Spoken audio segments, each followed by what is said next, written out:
अंतर्राष्ट्रीय राजनीति के प्रमुख सिद्धांतों के पहले हमने चर्चा की थी। आज उसके सर्वाधिक महत्वपूर्ण और पहले सिद्धांत आदर्शवाद, अंतर्राष्ट्रीय राजनीति में आदर्शवादी सिद्धांत का क्या अर्थ है और उसका क्या योगदान है, इसके बारे में चर्चा करेंगे। मूल रूप से 1789 का फ्रेंच रिवॉल्यूशन और 1776 का अमेरिकन रिवॉल्यूशन इसका प्रेरक कारण माना जाता है, जिन्होंने अंततः विश्व में शांति, स्वतंत्रता, समानता, सद्भाव के सिद्धांतों का रोपण किया था। और इन्हीं मूल क्रांतियों से निष्पादित जो मूल्य थे उनको ही अंतर्राष्ट्रीय संबंधों का मूल आधार माना जाने लगा था, जिसके मुख्य प्रवर्तक थे कॉबलेट, वुड्रो विल्सन, बटनफील्ड, नाई, बर्नार्ड लसल। और मूल मान्यता क्या है सिद्धांत की? अहिंसा एवं नैतिक आधार पर विश्व की रचना संभव है और युद्धों का परित्याग किया जा सकता है। अर्थात युद्ध नहीं हो सकते, उनको रोका जा सकता है, और अहिंसा एवं नैतिकता के आधार पर विश्व समाज की, विश्व सरकार की अंतर्राष्ट्रीय संबंधों की रचना संभव है। ये दोनों सिद्धांत इस मूल मान्यता पर आधारित है कि जो मानव स्वभाव है वह मूलतः अच्छा है, सहयोगी है और कल्याण की भावना से प्रेरित है।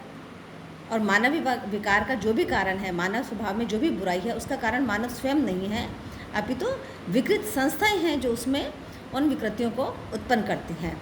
और इन्हीं के कारण, इन्हीं संस्थाओं के कारण युद्ध होता है, अशांति होती है और संघर्ष होता है। आदर्शवाद चूँकि मानव के मूल स्वभाव को अच्छा मान रहा है, इसलिए वो ये मान रहा है कि शांति की स्थापना की जा सकती है। तो बेसिक नोशन क्या हुआ? The human nature is good, by nature is good. युद्ध क्यों होते हैं?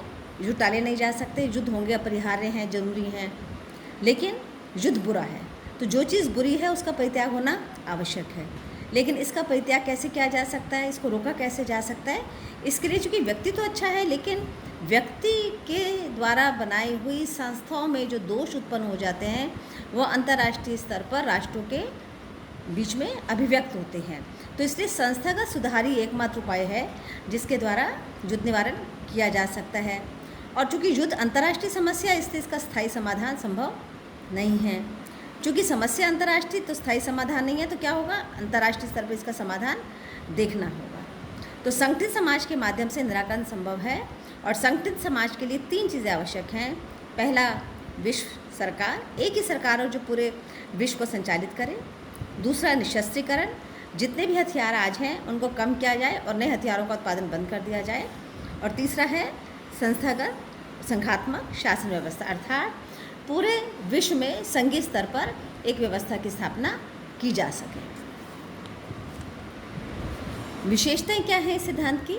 मूल विशेषताएं कि चूँकि ये नैतिक मूल्यों पर बल देते हैं और नैतिक मूल्यों के आधार पर ही राज्यों के परस्पर संबंधों का निष्पादन करते हैं, उनकी व्याख्या करते हैं, सहयोग को बढ़ावा देते हैं, इसलिए मानकर चलते हैं कि शांति आधारित विश्व सरकार, संघात्मक वैश्विक व्यवस्था और शक्ति पर आधारित राजनीति को नियंत्रित किया जा सकता है। चूँकि नैतिक मूल्यों पर बल है और शांति पर बल है, तो उससे क्या होगा कि अंतर्राष्ट्रीय कानून बन सकते हैं, और अंतर्राष्ट्रीय कानून का पालन यदि सब राष्ट्र परस्पर मिलकर करते हैं, सहमति के आधार पर करते हैं, तो युद्ध की संभावना को भी समाप्त किया जा सकता है। युद्ध की संभावना को समाप्त करने का एक और प्रकार हो सकता है, नीति हो सकती है कि ऐसी समस्त स्थितियाँ जो युद्ध को उत्पन्न करती हैं, हिंसा या संघर्ष को उत्पन्न करती हैं, उनको अवैध या गैरकानूनी घोषित कर दिया जाए। जब ऐसी सारी स्थितियों का अवैध घोषित कर दिया जाएगा तो इस अंतर्राष्ट्रीय कानून का जो भी उल्लंघन करेगा उसको दंड दिया जा सकता है। और यदि सभी इसका पालन करते हैं तो स्वतः ही विश्व में शांति की स्थापना हो जाएगी। निशस्त्रीकरण की ओर धीरे धीरे कदम बढ़ाना होगा, हथियारों का सीमांकन करना होगा, पहले उन्हें कम करना होगा और धीरे धीरे उन्हें समाप्त करना होगा। और सर्वाधिक महत्वपूर्ण सिद्धांत का जो योगदान है, उनका ये मानना है कि जब भी युद्ध होता है, संघर्ष होता है, वो 2 मूल शक्तियों के बीच में टकराव के कारण होता है। एक तो निरंकुशवादी शक्तियाँ और दूसरी लोकतांत्रिक शक्तियाँ। निरंकुशवादी शक्तियाँ क्या करती हैं? परस्पर संघर्ष को बढ़ावा देती हैं और शक्ति अधिग्रहण की प्रवृत्ति रहती है उनमें। फलतः अंतर्राष्ट्रीय टकरावों का निराकरण करने के लिए निरंकुशवादी प्रवृत्तियों को रोकना आवश्यक है, जिससे कि युद्ध की स्थितियाँ ही उत्पन्न नहीं हो सकें। तो इस प्रकार ऐसे आदर्श विश्व की परिकल्पना आदर्शवादी सिद्धांत के द्वारा अंतर्राष्ट्रीय स्तर पर की गई है, जिसमें हिंसा, संघर्ष उस शक्ति को स्थान नहीं है, उसके स्थान पर न्याय को, शांति को, सद्भाव को और सहयोग को प्राथमिकता दी जाएगी। और इनका ये भी मानना है कि राज्य बनाया नहीं गया, अपितु राज्य का क्रमिक विकास हुआ है। चूँकि राज्य का क्रमिक विकास किसके माध्यम से हुआ? मानव के द्वारा हुआ। तो मानव में यदि कल्याण की प्रवृत्ति नहीं होती, सहयोग की प्रवृत्ति नहीं होती, तो ये विकास नहीं हो सकता था। फलतः कल्याण और सहयोग की भावना पर आधारित इस विकास को ही आदर्शवादी धारणा ने अपना मूल आधार माना। आलोचना एक तो काल्पनिक सिद्धांत है, इसका व्यवहार से कोई लेना देना नहीं है। नैतिकता पर अतिरिक्त बल है, अधिक बल दिया गया है, जबकि शक्ति, कानून, भय की भी अपनी भूमिका होती है। और यही यथार्थवादी तत्व हैं जो अंतर्राष्ट्रीय राजनीति को नियंत्रित करते हैं।